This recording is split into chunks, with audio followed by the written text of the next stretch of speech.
Knowledge city করছি, আপনারা খবর রাখেন কি জানি না।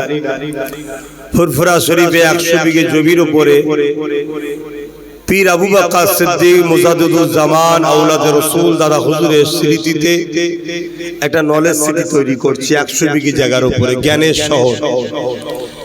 সেখানে স্কুল চালু হয়েছে, 4 থেকে 8 ক্লাস পর্যন্ত চলছে, বাংলা মিডিয়াম। 2027 থেকে আমাদের টার্গেট আছে ইংলিশ মিডিয়াম স্কুল ও গার্লস স্কুল চালু হবে। আপনারা সকলে যোগাযোগ রাখবেন, বাচ্চাদেরকে যদি পড়াতে চান পাঠাবেন, যোগাযোগ করবেন। প্রতি বছরে চেষ্টা করি 21শে অগ্রহায়ণ একটা ডেট রেখেছি, স্কুলের একটা প্রোগ্রাম, একটা জনসভা মতো করি আমি। সেখানে মানুষজন যায়, সহযোগিতা করে। গত 2 বছর করতে পারিনি, এবছরে করার প্রোগ্রাম নিয়ত করেছিলাম, কয়েক জায়গায় ঘোষণাও করেছিলাম যে 21শে অগ্রহায়ণ বছর করব।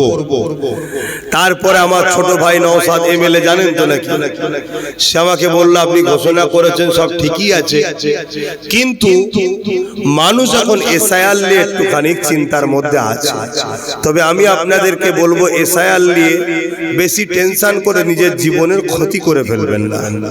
ঠান্ডা মাথায় চোখ কান খুলে আপনি আস্তে আস্তে স্লো পায়ে হাঁটুন, তাড়াহুড়ো করবেন না, আর ঘাবড়ে গিয়ে একেবারে নিজের জীবনও ক্ষতি করে ফেলবেন না। কারণ ভারতবর্ষের মুসলমান কোনো দেশ থেকে আসা নয়, এদেশে ছিল, আছে, থাকবে। কত হুকুমত এসেছে চলে গেছে, মিটাবার কারো ক্ষমতা নাই, ইনশাআল্লাহ এটা মনে রাখবেন। এবং যখন এসআইআর এর ফর্ম ফিলআপ করবেন, 1 কপি ফিলআপ স্ট্যাম্প সহ সিগনেচার আপনার কাছে রাখবেন। 1 কপি যে আসবে বিএলআরও তার হাতে জমা দেবেন, অন্য কারো হাতে জমা দেবেন না। এবং যার হাতে জমা দিচ্ছেন তার ফটোটা তুলে রাখবেন। তো এই 21শে অগ্রহায়ণ প্রোগ্রাম করার ইরাদা করেছিলাম। শুনছি নাকি 7ই ডিসেম্বর খরসার একটা নোটিফিকেশন বা একটা লিস্ট দেবে। তো ওই সময়টা আমার মনে হয় এলাকায় থেকে একটু নামের সিরিয়াল গুলো দেখা দরকার।